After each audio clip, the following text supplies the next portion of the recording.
Well, that's something you'll have to ask my agent, but definitely, I'm sorry? I'm sure he's thrilled. Definitely an honor to be on the cover of that, and you know, I spent a couple days when I was training in Florida talking to Sue, the writer, and she also came up to Montreal, so it was a good few days, you know, to talk to her, and yeah, it was just a really interesting piece, I think, and yeah, definitely an honor. There are over 12 or 13 American players in the draw that are age 20 or under, you and Madison Keys. And do you think that that's cyclical, or is there something about seeing this crop of players and you all sort of pushing each other and spurring each other on? I think it's kind of a natural evolution as the great champions get a bit older. There's going to be some new ones coming up, so I think there's a good group of us coming up, and for sure we probably motivate each other a little bit as well.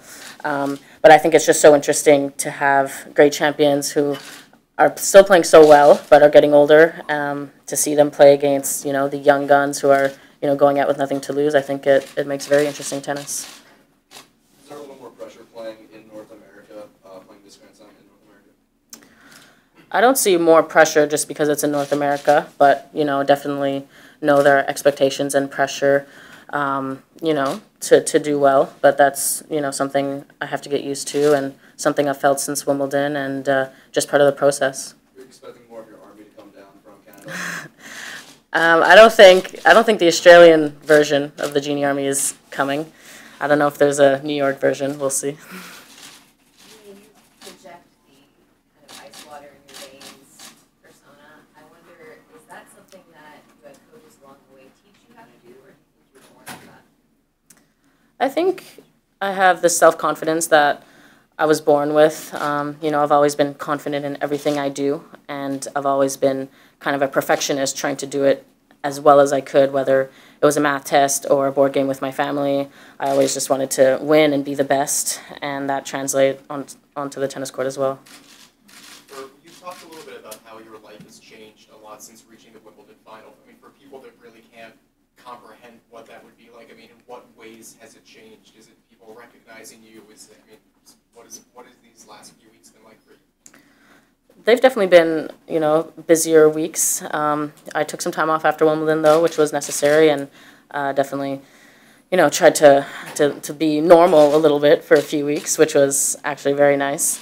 But for sure, you know, just being recognized a lot more, just feeling a lot of eyes on you no matter what you do, and feeling, you know, the expectations and pressure when it comes to tennis. So, yeah, but it's, you know, it's a position I want to be in. I want to be, you know, climbing up the ladder like that, and I want to be, you know, the one that people want to beat, and, you know, I want to get to that position. So I just feel like I'm on my way, you know, to the place I want to be.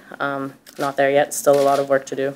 We talked in Nuremberg a little bit. You probably don't remember, but it was in the stages I of do. quarterfinals, and you were very self-confident then. But you did win the tournament. How important was it to get that out of the way, winning the first tournament?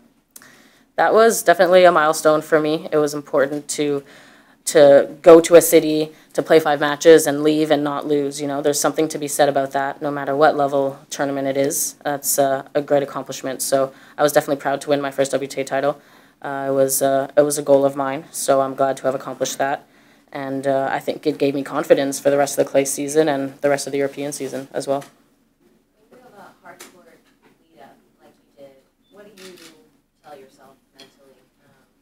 You know, obviously maybe it wasn't as good as it could have been.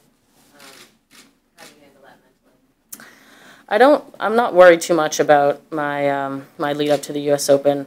You know, I've looked back, and before all the slams, I've had different lead ups and have done well in them. You know, not to say, you know, you never know what's going to happen is my point. So I don't think there's a magic recipe of what you can do before a slam to, you know, guarantee a win, because you can never guarantee the result.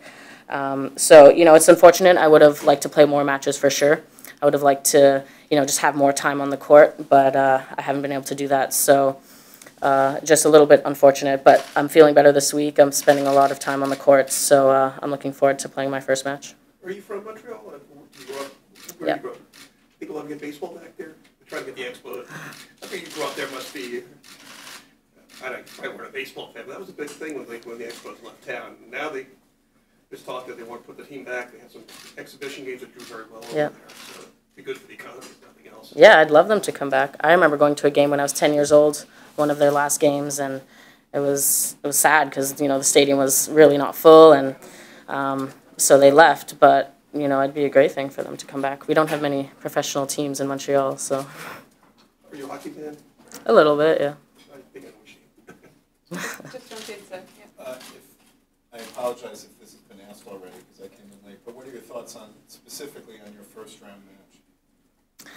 Well, I've played Gorbatsova before. I played her 2 years ago.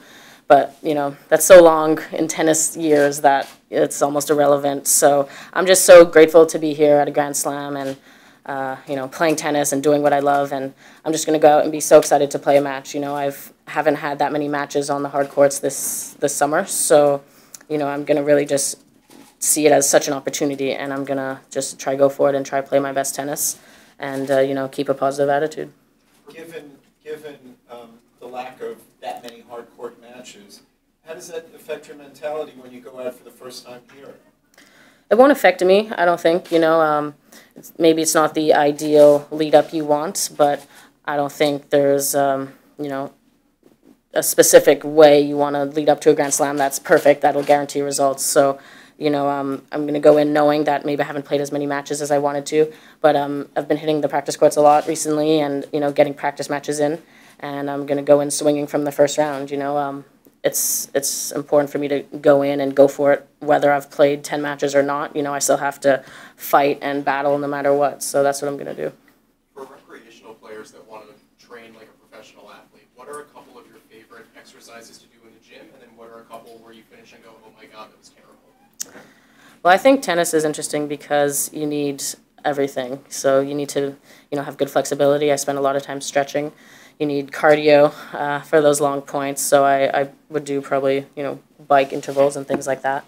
But you also need the strength. So I work out with my fitness trainer and we do strength programs. And, you know, I think that's why I think tennis is so hard. You know, you need kind of every aspect of it. And even then, you still get on the court and you still need to be kind of like tennis fit, match fit, which you can only get from playing. So you need a good combination of everything. You know, with the Sports Illustrated coverage, James, Monet Davis learned that this week. When you did the interview for the Times, was there a party that was like, uh-oh, you know, about sports magazine jinxes? I was wondering if that crossed your mind. That did not cross my mind. I'm not superstitious, so.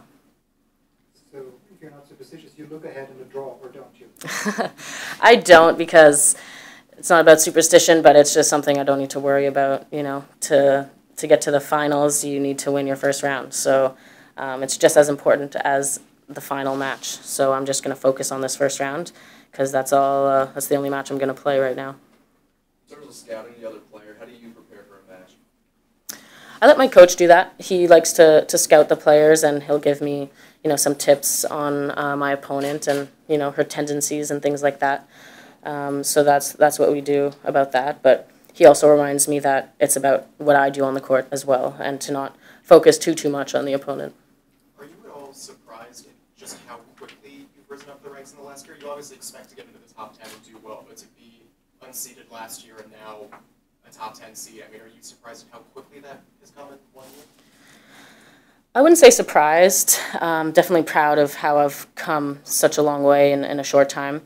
But, you know, I've dreamed out this path that I'm on, and so in my head it's kind of a step in the journey, and it's something I've envisioned already about what I'm doing.